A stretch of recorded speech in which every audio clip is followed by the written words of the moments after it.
সিংহ দেখবেন বলে জঙ্গলে গাড়ি নিয়ে সাফারি করতে বের হন পর্যটকেরা। গাড়িতে ছিলেন কয়েকজন ফটোগ্রাফারও। বন্য প্রাণীর ছবি তুলবেন বলে দামি লেন্স নিয়ে গিয়েছিলেন তারা। হঠাৎ সুযোগ পেয়ে ফটোগ্রাফারের একটি লেন্স মুখে নিয়ে পালিয়ে যায় এক সিংহ। সামাজিক যোগাযোগ মাধ্যমে এমনই একটি ভিডিও ভাইরাল হয়েছে।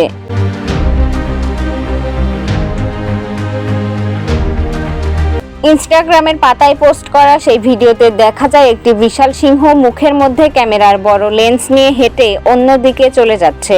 সিংহটিকে ঘিরে রয়েছে পর্যটকদের গাড়ি। সেই গাড়িগুলোকে পাশ কাটিয়ে ক্যামেরার লেন্স নিয়ে জঙ্গলের গভীরে ছুটে যাওয়ার চেষ্টা করে চলেছে সিংহটি।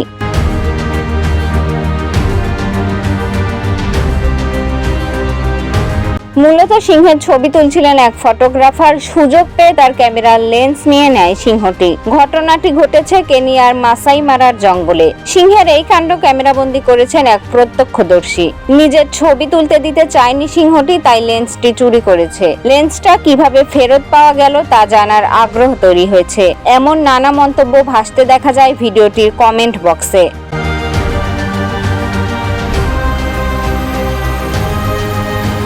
ডেস্ক রিপোর্ট, প্রতিফলন।